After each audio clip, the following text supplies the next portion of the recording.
सफाई तो होगी। अब पूजा की भगवान की थाली माँ की कैसे हम तैयार करें। एक आपको थाली लेनी होगी, उसमें नारियल, चुंदरी, 1 लोटा जल, लौंग, इलायची, 5 सुपारी, धूप बत्ती, फल, मेवा, मिठाई सब आपको रखना पड़ेगा। ये आपकी मतलब पूजा की थाली तैयार हो गई।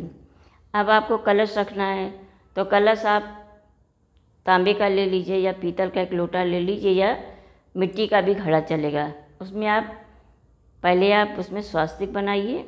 स्वास्तिक बनाने के बाद साइड में 2 लकीर खींचिए।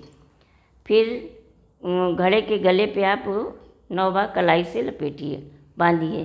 अगर जो आपका जैसे आजकल लोग घड़ा रखते हैं ना, कुछ डेकोरेट किया हुआ, अगर वो है कोई बात नहीं, लेकिन कलाई आपको बांधना है। फिर उसमें आप जो है गंगा जल थोड़ा सा डालिए। फिर उस पात्र को या घड़े को आप पानी से भर दीजिए। उसमें आप 1 हल्दी, 1 सुपारी, 2 लौंग, 2 छोटी इलायची, 1 चांदी का सिक्का हो, नहीं चांदी का सिक्का तो आप ऐसे ही सिक्का रखिए। उसमें अक्षत टूटे हुए नहीं होने चाहिए, फूल और थोड़ा सा बताशा उसमें डाल दीजिए, धूप डाल दिए, फूल डालिए। इतने आइटम उसमें आप कलश में डालने हैं। डालने के बाद उसको आप एक प्याले से ढक दीजिए। ढकने के बाद आप मतलब नीचे उसमें पान का पत्ता भी लगाइए।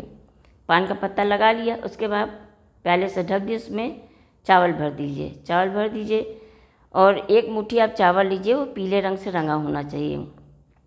तो आप जैसे आपने अलग से चौकी तैयार की है तो वहाँ रखिए और उसको अष्टकमल बनाते हैं। तो 1 मुट्ठी चावल ऐसे रख के यूँ फैला दीजिए और आप ऐसे से कर दीजिए। आपको नहीं बनाना आता है तो उसमें बस 4 लकीर ऐसे क्रॉस करके खींच दीजिए, अष्टकमल वो आपका तैयार हो जाएगा। उसके ऊपर आप कलश रखिए। कलश रखने के बाद नारियल को चुंदी से लपेटिए। चुंदी से लपेटने के बाद उसको आप रखिए और उसमें भी आप तिलक लगाइए। लेकिन नारियल रखने से पहले इस बात का ध्यान आपको जरूर रखना है कि नारियल में देखिए जो आँख मुँह 3 बने होते हैं ना, 2 आँख 1 मुँह बना होता है, तो वो आपके तरफ होना चाहिए। ऐसे खड़ा खड़ा नारियल आपको नहीं रखना है, ना ऐसे रखना है। उसका मुंह आपके तरफ होना चाहिए, जैसे आप पूजा करेंगे आपके तरफ होना चाहिए। और कलश को उधर आप जहाँ कमल आपने बनाया है, जिधर शेर का मुंह हो उधर आप रख दीजिए।